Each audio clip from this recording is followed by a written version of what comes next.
अस्सलामुअलैकुम। DNN news के साथ मैं हूँ यमुना मकबूल। पेश हैं सिंध भर की अहम खबरें। IG सिंध डॉक्टर कलीम इमाम की नामालूम मुलजिमान की फायरिंग से जख्मी होने वाले ज़ेरे इलाज पुलिस ऑफिसर गौसे आलम की इयादत की। IG सिंध डॉक्टर सैयद कलीम इमाम ने आगा खान अस्पताल में ज़ेरे इलाज पुलिस ऑफिसर गौसे आलम की इयादत की और उनसे खैरियत दरियाफ्त करते हुए महकमाना अमूर और इक़दामात में गैर जानिबदारी, शफाफियत और जुर्रात पर उन्हें सराहा।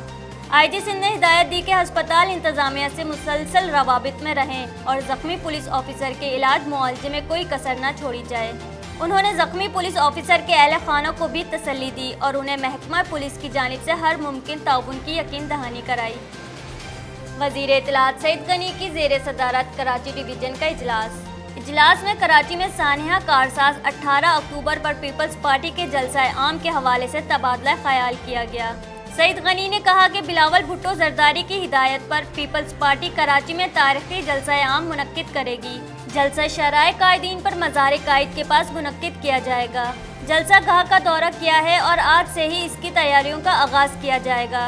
वकार मेहदी ने बताया कि जलसे के लिए पार्टी की ख़वातीन wing, PSF, People's Labour Bureau समेत तमाम विंग्स जलसे के हवाले से भरपूर तैयारियां शुरू कर दी। मंगोपीर में कब्जा लैंड माफिया के खिलाफ SHO गुल अवान ने डंडा उठा लिया, नाजायज तामीरात को मस्मार कर दिया। सरकारी अराजियों प्लॉट्स पर कब्जा करने वाले गुरों के खिलाफ मंगोपीर पुलिस की जानिब से ग्रैंड ऑपरेशन का आगाज हो गया। SHO मंगोपीर गुल अवान की सरबराही में ऑपरेशन में मौजूद नाजायज तामीरात को मस्मार कर दिया। SHO के मुताबिक कोई भी अनासिर गैर कानूनी तामीरात में मुलव्विस पाया गया तो उसके खिलाफ सख्त से सख्त कानूनी कार्रवाई की जाएगी, चाहे वो कितने ही बाअसर क्यों ना हो। Pakistan film TV journalist association की वफ़द की गवर्नर सिंध इमरान इस्माइल से मुलाकात। Pakistan film TV journalist association के वफ़द ने गवर्नर हाउस में गवर्नर सिंध इमरान इस्माइल से मुलाकात की। वफ़द में अतहर जावेद सूफ़ी, अब्दुल वसी कुरैशी, कैसर मसूद जाफरी, राशिद नूर, यास्मीन गजाला फसी और हफीज़ अंसारी शामिल थे। हुकूमत चाइना की जानिब से सिंध पुलिस को अतिया की गई मोबाइल्स और दीगर आलात के हवाले से तकरीब का इनेकाद सेंट्रल पुलिस ऑफिस कराची में हुआ।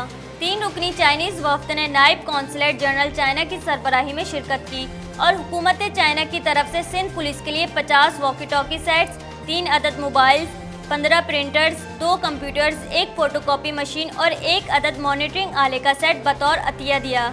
DIG TNT नासिर आफ्ताब ने चाइनीज़ वफ़द का कराची में आमद पर शुक्रिया अदा किया। नासिर आफ्ताब ने कहा कि अवाम के जानो माल, तहफ़्फ़ुज़ और अमन के इस्तेकाम जैसे इक़दामात में सिंध पुलिस इंतहाई पुरअज़म और हमा वक्त तैयार मुस्ताद है। मोटरवे पुलिस की जानिब से रोड सेफ्टी के हवाले से सेमिनार का इनेकाद।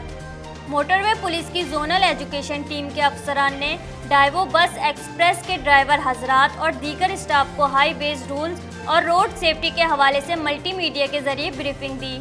मैनेजर कराची टर्मिनल कमर रजा ने अपने खिताब में DIG motorway police doctor Masroor Alam Kolachi का शुक्रिया अदा किया कि zonal education team highway rules और रोड सेफ्टी के ऊपर हमारे ड्राइवर्स और दीगर स्टाफ मेंबरान को बेहतरीन अंदाज में ब्रीफिंग दी। मैनेजर आतिफ रशीद ने कहा कि हमारी कंपनी मोटरवे पुलिस के साथ रोड सेफ्टी के ऊपर हादसात की रोकथाम और आवाम में खुद आगाही मुहिम का हमेशा हिस्सेदार रही है। पुलिस के थानेदार की बुजुर्ग शहरी से बदतमीजी। कैमरा रूम की चाबी न होने पर बुजुर्ग शहरी को गिरेबान से उठाया और धक्के देता रहा। पंजाब के बाद अब सिंध में भी पुलिस के तेवर ना बदले। कैमरा रूम की चाबी न होने पर SHO ब्रिगेड तैश में आया और बुजुर्ग से बदतमीजी की। बावर्दी थानेदार ने बुजुर्ग शहरी को गिरेबान से उठाया, धक्के भी देता रहा। पुलिस अफसर पर फायरिंग के बाद CCTV फुटेज के लिए ब्रिगेड पुलिस होटल पहुंची थी। थानेदार का कहना था कि पुलिस अफसर के जख्मी होने के वाक़ये के बाद CCTV लेने गए थे। बुजुर्ग शहरी CCTV देने में टाल मटोल से काम ले रहा था। बुलेटिन में फिलवक्त इतना ही। मज़ीद खबरों और अपडेट्स के लिए विजिट कीजिए हमारी वेबसाइट dnnpark.com। देखते रहिए DNN न्यूज़।